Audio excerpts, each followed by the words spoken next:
बिरबल सबसे अधिक चाहता था अकबर का, और इसी के चलते उससे जलने वालों की कमी नहीं थी दरबार में। ऐसे ही एक दिन बिरबल से ईर्ष्या रखने वाला एक दरबारी बोला, बंदा परवर, बिरबल के स्थान पर आपको संगीत सम्राट तानसेन को अपना प्रधानमंत्री बनाना चाहिए। बादशाह बोले, ठीक है, मैं दोनों की परीक्षा लूंगा, उसमें जो खरा उतरेगा वही प्रधानमंत्री बनने के काबिल होगा।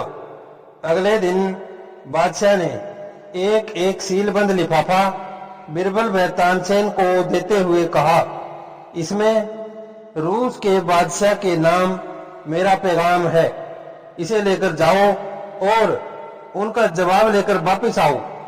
बिरबल और तानसेन दोनों रूस जा पहुंचे और वहां के बादशाह को अकबर का पैगाम दिया। उसमें लिखा था कि पैगाम लेकर आने वाले दोनों आदमियों को तुरंत मरवा दो। और रूस के बादशाह ने भी तुरंत हुक्म दाग दिया कि बिरबल व तानसेन के सिर कलम कर दिए जाएं। हुक्म मिलते ही सैनिक दोनों को ले चले बद स्थल की ओर। तानसेन बेहद डर गया था। वह जोर जोर से रोता हुआ बिरबल से बोला, बिरबल, मुझे नहीं बनना है प्रधानमंत्री, मुझे बस यहाँ से सही सलामत वापस ले चलो।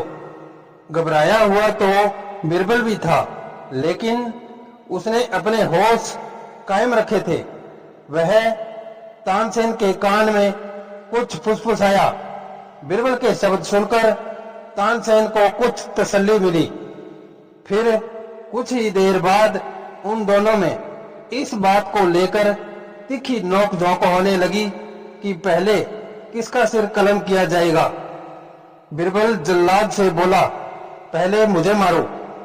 तानसेन भी आगे बढ़कर बोला, नहीं, पहले मेरा सिर कलम करो।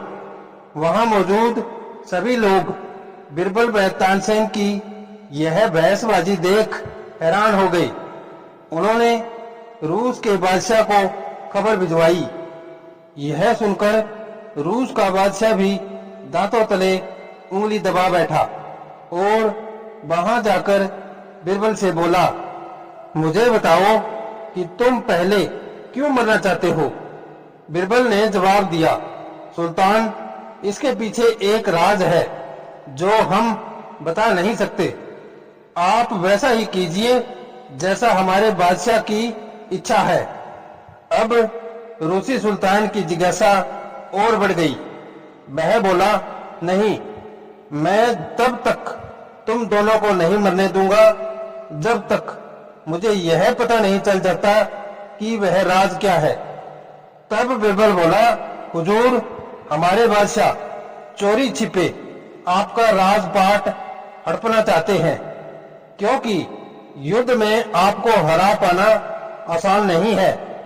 बादशाह अकबर के गुरु ने उन्हें बताया है कि यदि वे अपने देश के दो निर्दोष आदमियों की हत्या तुम्हारे हाथों करवा देंगे तो दोष तुम्हारे पर आ जाएगा और हमारे बादशाह को बहाना मिल जाएगा आपके देश पर हमला करने का।